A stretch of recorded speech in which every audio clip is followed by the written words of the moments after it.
Selamat siang Bapak Ibu, dosen pembimbing dan dosen penguji dan serta guru PAMOM. Berikut adalah taktik pembelajaran yang saya laksanakan untuk mengerjakan ujian kompetensi kinerja. Nama saya sendiri Eka Patria Krisna, asal dan instansi dari SMK 1 Bunyu, jurusan Teknologi Konstruksi dan Properti Universitas Pendidikan Indonesia.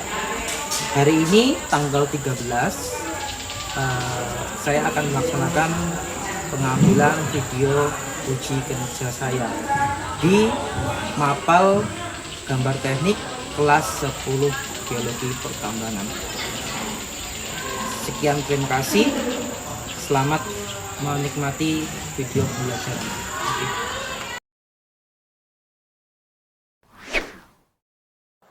Assalamualaikum warahmatullahi wabarakatuh. Waalaikumsalam warahmatullahi wabarakatuh. Selamat siang ya anak-anak ya. Selamat siang. Oke, untuk sebelum kita memulai pelajaran hari ini ya, mari kita untuk sama-sama berdoa sesuai dengan keyakinan kita masing-masing. Silakan, saya minta tolong ke Rasmi untuk dipimpin teman-temannya ya untuk berdoa.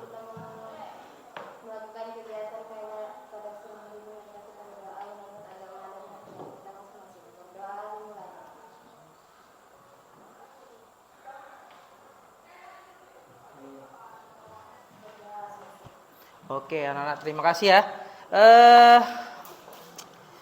Oke, sebelum kita memulai, mari kita menyanyikan dulu lagu wajib nasional kita ya. Ayo semuanya bisa berdiri.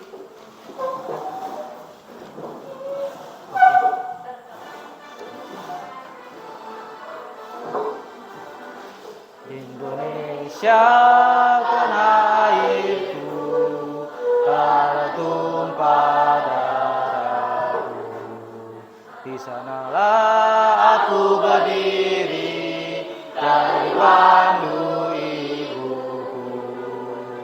Indonesia kebangsaanku, bangsa dan tanah airku.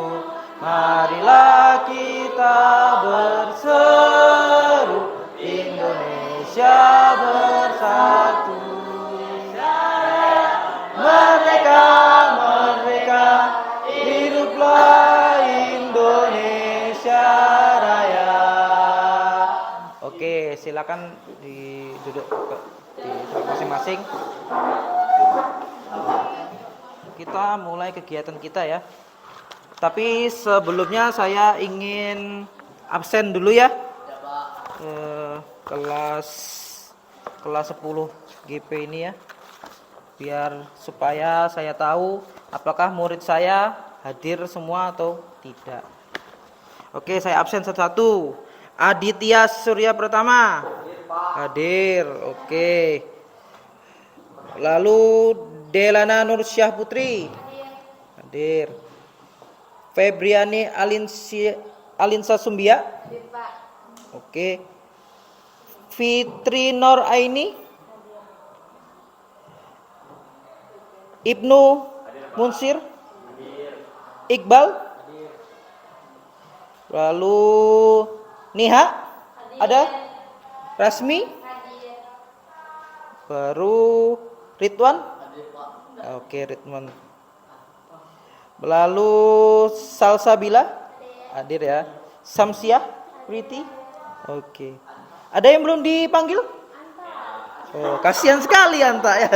Prianta Angga Ritki ya. Oke, ada yang tahu 5R di tempat kerja? Ada yang pernah dengar 5R?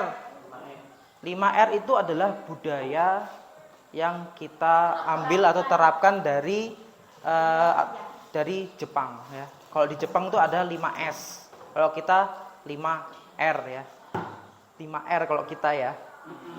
Nah, kalau di sini 5R di tempat kita itu penting juga ya di sekolah ini, di kelas ya. Jadi di sini ada yang katanya ringkas ya. Ringkas itu artinya apa? Kalian membersihkan tempat kalian sekitar ini supaya rapi. Di tempat yang penting-penting biar supaya apa? Supaya enggak hilang ya. Lalu rapi di sini tempatnya tersusun semua, di tempat enggak ada yang kurang satupun, sesuai dengan tempatnya, tempat sapu di sini, tempat sepatu di sini ya. Misalnya harus melepaskan sepatu ya, semua di tempatnya semuanya. Lalu ada yang resik. Resik itu apa? Bersih ya, resik bersih. Jadi sebetulnya kalian harus bersihkan nih sekitar kalian sebelum belajar ataupun nanti setelah pembelajaran itu harus bersih ya. Lalu ada rawat ya. Jadi semua bagian di sini harus dirawat ya. Tentu dengan apa ya? Dengan dikondisikan dengan kemampuan ya, diterapkan tempat masing-masing. Lalu juga ada rajin ya. Kita harus rajin ya. Bangsa Jepang itu rajin ya. Kenapa? Mereka juga menerapkan itu di negara mereka di budaya kerja.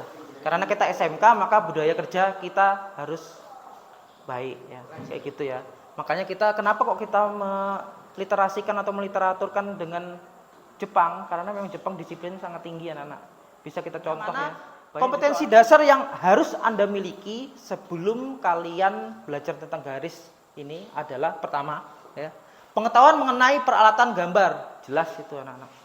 Bagaimana kita menggambar garis itu pakai apa ya?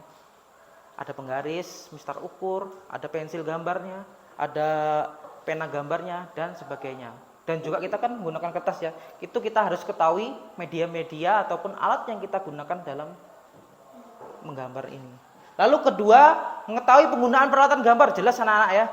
Peralatan yang kita gunakan itu harus kita ketahui caranya. Karena itu penting sekali anak-anak untuk menggunakan ataupun mempelajari lagi materi tentang yang baru ini, tentang garis dan berdasarkan bentuk dan fungsinya. Pendekatannya ya, sebelum kita mempelajari, maka saya akan tanyakan pada Anda, tahukah Anda mengenai garis? Ada yang tahu? Tahu ya? Nah, boleh ya. Bagus ya, ada yang tahu, berarti bisa membantu temannya nanti. Lah, kedua, pernahkah kalian melihat jenis-jenis garis yang berbeda? Pasti pernah ya anak-anak ya. Walaupun di brosur ataupun di gambar iklan dan sebagainya atau Google itu pasti pernah lihat garis-garis berbeda. Itu ternyata ada fungsinya anak-anak. Lalu ketiga, tahukah kalian mengenai fungsi dari jenis-jenis garis yang berbeda itu? Ada yang tahu? Lumayan ya, ada sedikit ya, alhamdulillah lah. Ada yang tahu tentang garis. Tentu ada beberapa macam garis yang mana fungsinya itu pasti berbeda-beda anak-anak ya. Nggak ada yang istilahnya fungsinya sama dengan bentuknya berbeda, itu nggak mungkin anak. Ada, tapi ada sebagian saja ya, nggak semuanya. Ya, oke. Perhatikan dulu. Oke. Nah, gambarnya ini sebetulnya sama anak-anak ya. Ya. Tapi ternyata ya, di sini dikatakan bentuk bangunnya. Itu apa yang menurut kalian kurang tepat dari gambar bangun tadi? Ya. Apa yang kurang tepat menurut kalian? Ada yang bisa menjelaskan? Jenis garisnya, garis bantunya ya harus istilahnya apa ya? Istilahnya harus berbeda ternyata ya penggambarannya. Kalau yang kayak gini salah anak-anak ya. Jelas salah ya.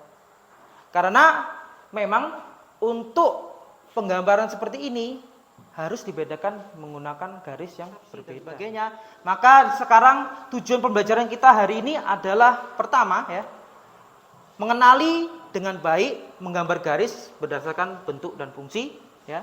Membedakan dengan cermat menggambar garis berdasarkan bentuk dan fungsinya juga. Memilih dengan tepat menggambar garis berdasarkan bentuk dan fungsi, dan juga mengklasifikasikan serta mendesain ya garis-garis gambar teknik sesuai bentuk dan fungsinya. Jadi, oke, saya mulai.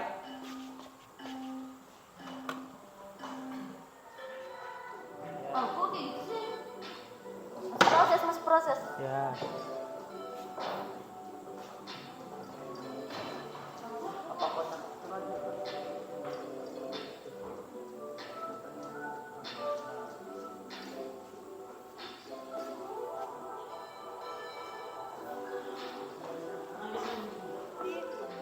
Ya, garis itu apa sih? Maka di sini dijelaskan, katanya pengertian garis adalah bentuk geometri yang dilukiskan oleh sebuah titik yang bergerak. Jadi garis itu ternyata terdiri dari titik yang saling berhubungan ya. Yang mana bisa dianalogikan sebagai titik yang bergerak. Cuma satu dimensinya, hanya panjang saja ya. Tanpa ada tinggi, tanpa ada lebar. Karena cuma garis ya, datar ya. Nah, di sini macam-macam garis itu ada 5 anak-anak ya. Kita refresh saja. Ada garis gambar, garis tipis, garis strip putus-putus, garis strip titik strip ya. Ada juga garis titik-titik. Yang mana semuanya memiliki bentuk dan fungsi yang tentunya berbeda-beda ya. Bisa kalian lihat sendiri di sini contohnya adalah si garis gambar yang mana itu biasanya tebal kontinu, itu garis gambarnya tajam jelas ya, yaitu garis yang terlihat pada objek benda yang digambar itu memiliki penggunaan yang tentu sangat terlihat sekali anak-anak ya, karena memang garis gambar kerja ya.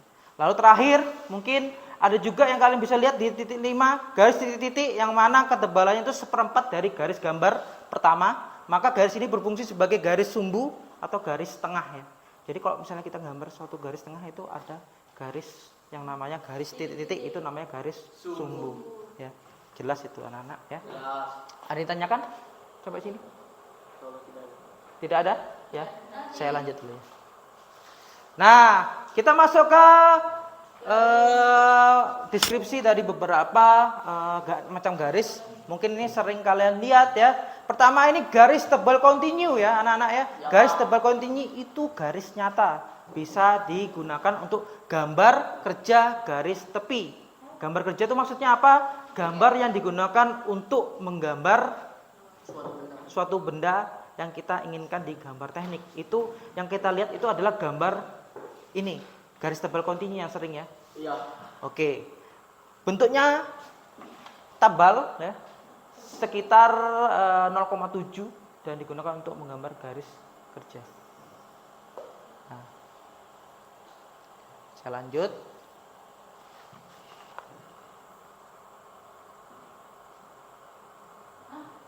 Nah, garis tipis kontinu ya, memiliki fungsi ada beberapa anak-anak. Ada pertama garis imajiner, garis pengukur, garis proyeksi, garis tunjuk, sampai garis bersumbu pendek. Nah, bentuknya sama seperti garis tebal kontinu, tapi berbeda ketebalan garisnya. Yang mana ketebalan garisnya biasanya hanya 0,5 saja ya. Jelas ya anak-anak ya? 0,5.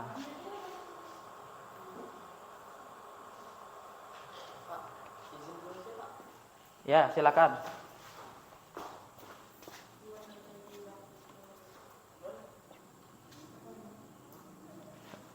Anak ya, bitrate-nya terlalu tinggi. Kenapa jadi panas?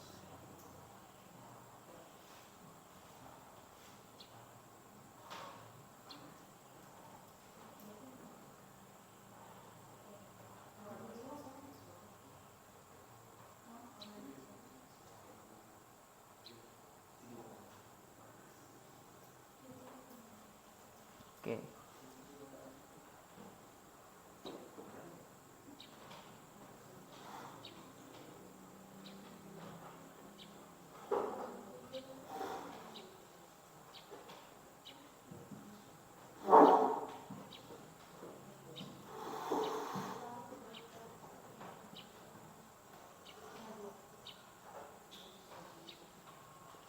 Oke, saya lanjut dulu ya anak-anak. Saya lanjut ke materi. Oke, saya lanjut ke materi yang slide selanjutnya. Slide selanjutnya itu ada garis tipis kontinu bebas ya, bentuknya seperti ombak.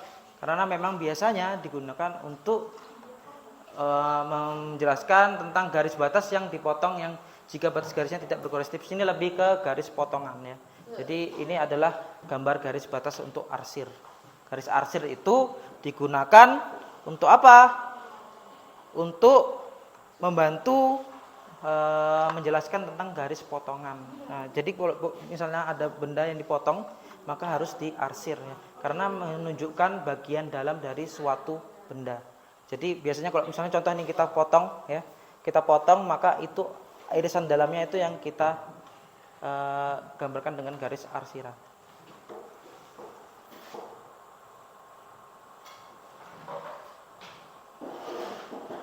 Nah, ini garis tipis kontinu zigzag ini sama bentuknya atau sama penggunaannya untuk sama dengan garis tipis kontinu bebas tadi ya. Ini cuma beda. Ya, fungsinya sama ya anak-anak ya. Sama fungsinya untuk memberikan batasan pada gambar garis potongan. Nah, garis-garis tebal selanjutnya, ini garis-garis tebal ini tebalnya sama seperti gambar garis nyata atau tipis kontinu, tebal kontinu ya, tapi putus-putus ya, untuk menggambar garis gambar yang terhalang. Tadi seperti yang saya jelaskan itu tadi ada penggambaran bentuk bidang yang mana itu harusnya digambar putus-putus ini seperti ini, karena memang dia terhalang anak-anak ya. Kalau terhalang dengan benda lain maka harus digambar dengan garis putus ini. Oke. Saya lanjut dulu. Nah, ada gambar garis bergaris tipis yang mana 3 fungsinya anak-anak untuk garis lintasan, garis simetri, garis sumbu ya. Bedanya apa? Ada garis gores sedikit ya, tambahan sebelum ada panjang, ada pendeknya. Nah, itu namanya garis bergaris tipis ya anak-anak ya. Gunanya untuk lintasan, simetri dan sumbu. Saya lanjut. Nah, garis bergores tipis berujung tebal dan arahnya berubah. Ini bentuknya kayak apa ya? Kayak L ya, huruf L. S ya. Huruf S yang mana digunakan untuk menunjuk bidang potong bila dalam gambar denah ya. Ini sering digunakan ya, pasti sering digunakan. Ya, betul. Lalu ada garis bergores tebal yang mana sama seperti garis gores tebal, tapi ternyata ada tambahan sedikit, ada panjang, ada pendek, yang mana ini digunakan untuk menunjukkan permukaan benda kerja yang harus dikerjakan secara khusus ya. Baik, itu khusus itu maksudnya apa anak-anak? Khusus itu maksudnya diberikan penghalusan ataupun memberikan penanganan khusus bila dikerjakan ya. Karena memang ada beberapa bagian benda yang mudah patah, mudah hancur, itu harus diberikan penanganan khusus. Maka diberikan noktah atau simbol dengan garis bergaris tebal. Ini jelas ya anak-anak ya. Ada yang ditanyakan? Tidak ya. Alhamdulillah. Silakan tanya ya anak-anak. Kalau nggak tahu. Nah, ini garis bergaris ganda tipis ini terakhir ya. Garis sistem, garis pada bagian yang berdekatan, baru batas dari kedudukan benda yang bergerak serta posisi alternatifnya. Maksudnya apa anak-anak? Untuk menggambarkan bagian benda yang bergerak, contoh nih tuas, maka akan digambarkan dengan garis bergaris ganda tipis ya. Karena tuas ya. Misalnya kita memiliki contoh di kerekan bendera yang bagus itu biasanya pakai tuas kayak gini ya, ataupun pancing, alat pancing itu biasanya menggunakan tuas katrol ya itu. Maka di bagian benda yang bergerak di gambar teknik maka harus diberikan garis bergaris ganda tipis. Kenapa sih anak-anak? Supaya nanti di saat dibuat di pabrik dia akan dikondisikan biar bergerak. Bagaimana caranya biar supaya bisa bergerak? Maka digambar itu harus sesuai dengan garis ini, karena memang simbolnya seperti itu. Takutnya bila digambar sama dengan garis tebal kontinu, nanti akan dibikin kaku itu benda ya. Bagian itu seharusnya bisa bergerak, ternyata dibikin kaku. Bayangkan kalau misalnya di alat pancing itu contoh misalnya di las dan sebagainya ternyata tidak bisa dikatrol, apa gunanya? Seperti itu contohnya ya, contoh sederhananya ya anak-anak ya. Nah, itu terakhir anak-anak ya. Itu terakhir. Lalu ini adalah resum atau rangkuman dari gambar-gambar garis tadi, bisa dilihat nanti di HP kalian yang sudah saya bagikan filenya sebelumnya, bisa dilihat situ yang lebih terangnya, lebih jelasnya ya anak-anak ya. Nah, ini adalah contoh penggunaan yang ada di gambar teknik. Ini penggunaan garis tebal kontinu, garis tipis kontinu, garis kontinu bebas sampai ke garis sumbu. Nah, kalau bisa dilihat ini garis sumbu ini seperti ini anak-anak. Bagian tengah itu garis sumbu. Nah, yang garis tipis kontinu bebas tadi penggunaannya yang ini. Seperti ombak memang, ya. Nah, lalu zigzag itu enggak ada tapi di sini ya. Tapi sama penggunaannya kalau misalnya masih digunakan, maka penggunaannya ini adalah untuk menandai bahwa di bagian ini akan dipotong ya. Lalu dibagi atau diarsir. Kenapa diarsir anak-anak? Biar tahu bagian dalamnya ya. Supaya apa? Karena kita nggak bisa mengimajinasikan hal tersebut kalau misalnya si penggambar tidak menyimbolkan dengan garis gambar arsir ini. Maka si drafter atau penggambar akan menandai tempat bagian ataupun posisi ini supaya biar tahu ternyata di sini ada voidnya atau rongganya anak-anak. Misalnya contoh nih rongga untuk skrup ya. Maka di sini akan disimbolkan dengan seperti ini anak-anak. Ternyata ada void atau rongga. Supaya apa? Supaya bisa masuk itu bautnya atau skrupnya. Biar tidak dilas full atau dibikin plan. Atau plan itu maksudnya apa? Rata. Bayangkan kita harus membuat lubang lagi ya. Itu susah sekali anak-anak. Mungkin yang di teknik alat berat tahu lah. Ya, Pak. Kalau misalnya mesin sudah dibuat flat, itu ngebornya itu supaya biar jadi skrup itu susah anak-anak ya. Seharusnya dibuat di manufaktur atau di pabriknya langsung dibuat skrupnya, tempat skrupnya. Nah, itu contohnya anak-anak. Misalnya kita salah untuk menggambarkan suatu garis ya. Itu masalah yang kenapa saya membicarakan sekarang tentang penggunaan ini, karena nanti tentu anak-anak kita sering menggambar menggunakan garis yang berbeda-beda ini, baik itu menggambar peta ya. Jelas ya, menggambar peta kontur, peta topografi ya, peta geografi dan sebagainya, itu kita menggunakan garis ini anak-anak. Penting sekali anak-anak ya, penggunaan garis ini. Karena garis itu membentuk suatu objek. Tanpa ada garis, maka tidak akan terbentuklah objek itu. Ya. Di 2D-nya atau dan 3D-nya. Kalau kita kan tentu anak-anak kita terbuat dari tanah kan tidak mungkin dari garis ya. Tapi mata kita melihatnya garis ya. Itulah yang perspektif kita yang dilihat itu garis. Itu. Kerennya pendaknya ya itu berdasarkan perspektif pandangan kita. Oke ya. Ini contoh penggunaan selanjutnya.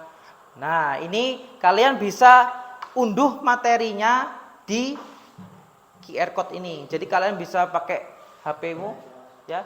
Nah, boleh. Ada yang bertanya tentang materi garis sebelum kita lanjut? Ada? Lanjut, Pak. Garis itu apa? Ada yang bertanya? Apa pengertian dari garis, Pak? Ya? Apa? Apa pengertian dari garis? Pengertian garis. Ya. Seperti yang saya bilang tadi adalah garis itu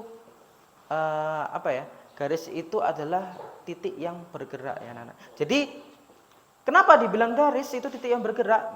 Contoh nih anak-anak, ada satu titik di sini. Contoh titik A, titik B. Digabungkan atau dihubungkan, maka akan menjadi garis. Akhirnya bisa diakses kan itunya dengan menggunakan QR code. Nah, seperti itu. Nah, saya sudah bagikan di LKPD ataupun lembar kalian. Bisa dilihat masing-masing kelompok yang sudah saya bagikan. Kelompoknya sama aja ya. Kelompoknya satu leret ini kayak gini sama ya. Silakan bagi kelompoknya ya. Nah, tolong diperhatikan ya. Diperhatikan anak-anak ya. Halo. Oke. Nah, gini anak-anak. Di LKPD kalian ataupun yang sudah saya bagikan, kelompok itu ya. Ini ya. Ini nah, pertemuan pertama atau sekarang saya jelaskan petunjuknya apa? Pertama, teman satu kelompok kalian bersama-sama melengkapi kolom jenis garis dan penggunaannya ya. Berdasarkan hasil analisis dan diskusi kelompok ya. Pasangkanlah kolom-kolom tersebut dengan jawabannya benar tempelkanlah gambar yang tersedia dengan lem perekat, lalu presentasikan hasilnya di depan kelas dan mintalah tanggapan dari guru dan rekan-rekan. Dan nanti juga kalian cantumkan kesulitannya apa sih dalam mengerjakan ini. Cantumkan ya. Lalu nanti ada ininya ya. Nah, lalu lanjut di sebelahnya kita harus hemat kertas anak-anak. Ya. Ini tugas kedua sangat mudah. Ya. Bersama teman satu kelompok kalian analisis terhadap gambar yang dilihat dari penggunaan jenis garis ini anak-anak. Ya. Lalu desainlah gambar perbaikan dari kesalahan penggunaan garis yang Anda temukan, isi pada kolom yang tersedia. Lalu analisis desain kalian ini sebagai bahan presentasi lisan di depan kelas, lalu minta tanggapan dari teman-temannya. Gitu ya. Nah, ini gambar ini salah anak-anak. Kalian baiki. Bagaimana caranya?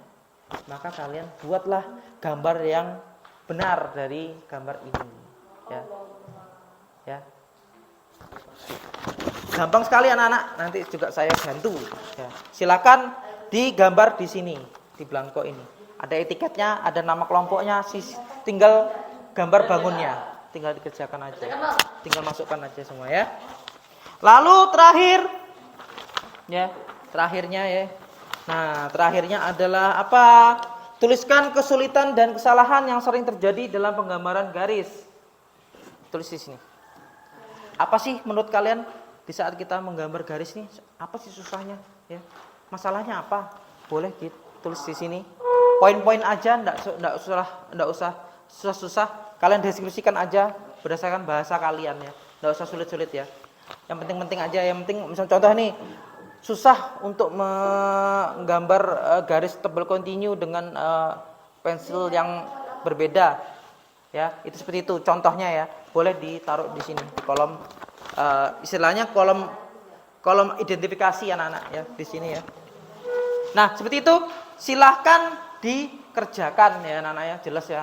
Kalian kerjakan sekarang langsung aja ya. Antara garis ini tebal sama garis Tipis. Continue lagi. garis Garis tebal. antara ini dua nih. Ini saya bingung kalau gitu. Yang mana kontinu? Yang mana garis? Oh, yang agak-agak tebal tuh. Ya, tebal karena garis tebal kontinu itu 0,7 nak tebalnya. 0,7. Ya. Jangan gambarin ya, tapi Iya. Apa? Gambar semuanya, enggak apa-apa. semuanya. Iya. Garis tebal kontinu semua. Jadi istilahnya ya ini nggak boleh putus. Ini Pak, Iya. sama kan? Sama. Nah. Semuanya sama. Digambar di sini di samping. Ini bukan yang dada, Pak. Apa? Dari kiri. Bukan maunya dada lagi. Harus ada dong. Loh, kan Samping kiri. Samping kiri. Dia melakukan di. Ini depan kiri. Mau. Iya. Nah, Tapi digambar di yang ada etiketnya ya. iya Pak. Nah, Di duplikasi di situ. Nah. Langsung diduplikasi di sini. Ya. Langsung aja dikerjakan, Nak. Nah. Dipoto aja, dipoto baru anu. Ini 5 ini. Ini 2, ini 3. Garisnya anu Pak, tawarnya sama nggak Pak? Pak itu Sama kontinu panjangnya. semua nggak, Pak? Panjangnya beda. Ya, hah? Kenapa? Itu semuanya yang Ya, Digambar sama aja nak kayak gini enggak apa-apa. Ini kan enggak ada ukuran pastinya. Jadi gambar kayak gini aja. Yang penting dengan ukuranmu aja, enggak apa-apa. Yang penting sama bentuknya seperti ini. Diperbaiki aja. gambar sudah. Yang penting sama bentuknya ya. Kayak gitu. Nah. Nah, betul sudah itu. Iya, sumpah. Ya, itu.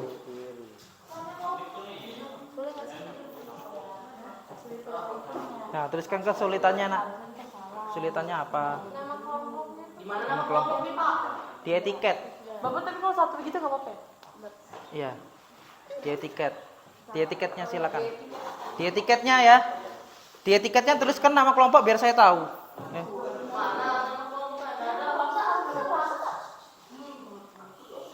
Biar ketahuan. Nah, nanti setelah dikerjakan itu anak-anak jangan lupa untuk mempersiapkan diri untuk presentasi ya.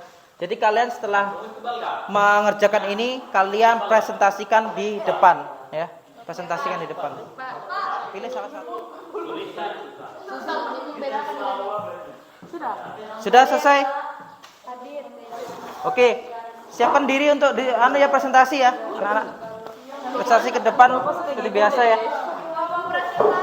Ya, Kami duluan. presentasi. Kami duluan, Pak. Pak, kami Hah? duluan. Kami duluan. Boleh ya. Nah, ayo berdiri semua yuk. Ya. Ayo. Ayo biar semangat yuk. Lesu banget. Ayo. Kak tutup, buka tutup. Tangan di bahu. Kak tutup, buka tutup. Bertepuk tangan. Kak gulung digulung-gulung sambil tertawa. Ha ha. Gulung digulung-gulung sambil menangis. Hihi. Gulung-gulung digulung-gulung sambil teriak. Ha. Gulung-gulung digulung-gulung. Jadilah patung. Nah, oke. Ulang lagi. Lebih cepat ya. Tutup buka tutup, bertepuk tangan. Tutup buka tutup, tangan di pinggang engok. Kak tutup buka tutup, tangan di bahu. Kak tutup buka tutup, bertepuk tangan. Kak tutup, gulung sambil tertawa. Haha. Gulung digulung-gulung sambil menangis. Hihi. Gulung digulung-gulung sambil teriak. Gulung digulung-gulung jadilah patung. Oke. Kami tentang garis-garis. Ya. Terus? Ada lagi? Nah, itu yang memperbaiki garis ya. Ya, coba lihat kan ke depan. Nah, ini adalah hasil perbaikan mereka. Menggunakan garis apa? Menggunakan nama garis apa? Betul ya, garis double continue. Betul. Lalu, kesulitan dan kesalahan apa yang kalian dapatkan selama menggambar? Kesalahan kami yang kami dapatkan adalah kesalahan saat melihat gambar. Nah, kesalahan melihat gambar itu dalam hal apa, Nak? Keliru melihat garisnya ya. Nah, boleh ada yang tanyakan teman-teman? Aman? Betul. Saya tanya nih. Ya.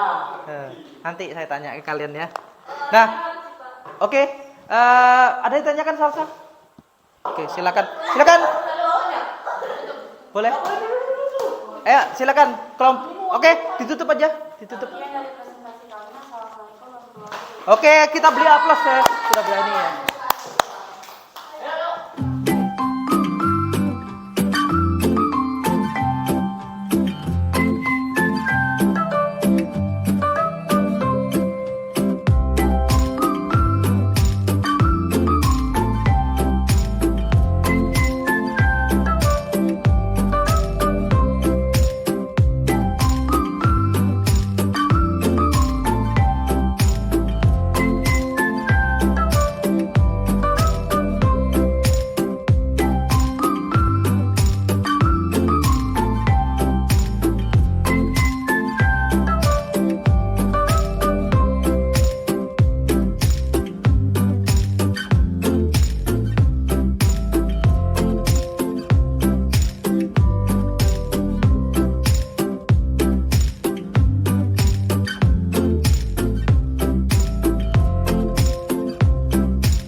Jadi ternyata di saat kita menggambar garis itu ada beberapa kesalahan atau kesulitan yang kita hadapi ya.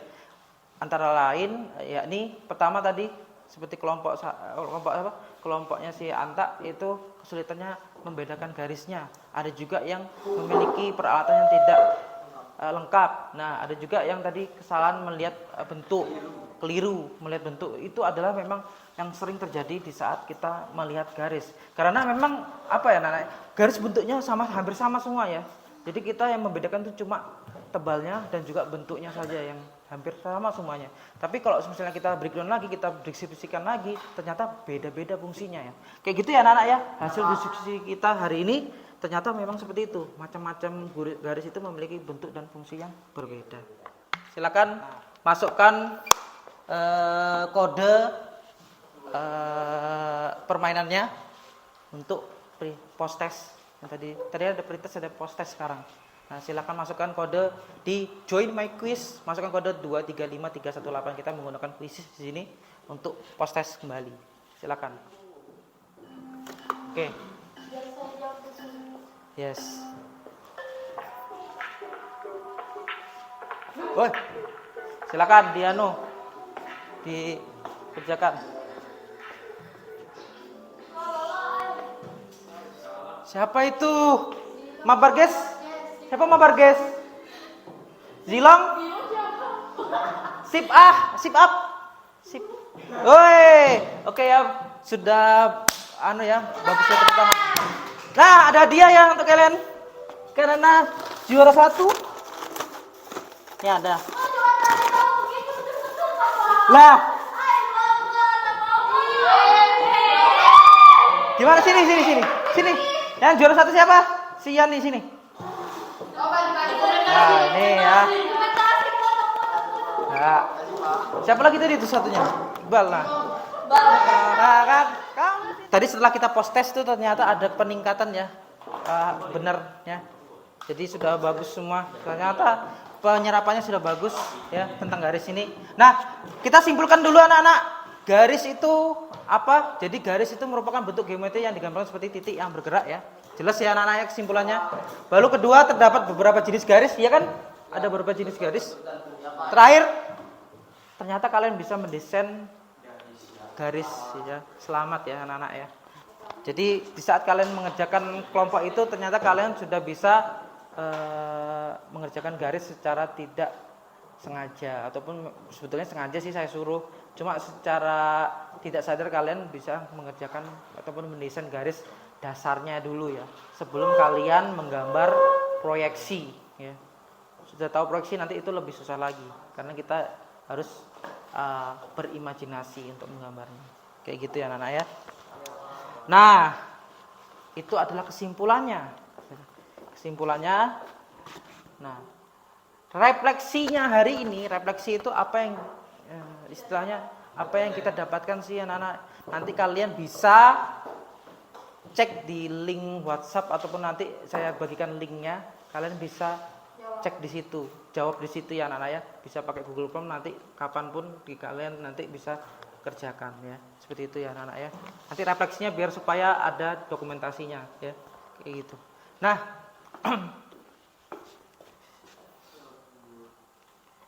terima kasih, sayonara ya. Selamat tinggal. Bukan selamat tinggal sekarang ya, nanti kan kita ketemu lagi ya, gitu. Nah, dan nanti anak-anak untuk materi selanjutnya tentu kita akan menjelaskan lagi tentang proyeksi ya. Proyeksi itu adalah garis proyeksi ya, bidang proyeksi. Nah, itu kita nanti pelajari proyeksi tentang proyeksi ortogonal dan vektorial ya. Lanjutannya ini ya. Lebih susah lagi, jadi kita harus serius kali ini. Oke, untuk kegiatan hari ini saya cukupkan ya. Tetap semangat anak-anak ya. Walaupun siang, saya terima kasih kalian sudah hadir ya. Tetap semangat ya anak-anak ya, sudah semangat untuk mengikuti kegiatan hari ini. Dan juga kita akhiri supaya berkah ya. Saya minta tolong ke Iwan ya untuk mengakhiri kegiatan kita dengan berdoa bersama-sama sesuai keyakinan agama masing-masing. Oke, silakan berdoa. Teman-teman, sebelum kita mengakhiri kegiatan, marilah kita berdoa menurut agama dan kepercayaan kita masing-masing. Berdoa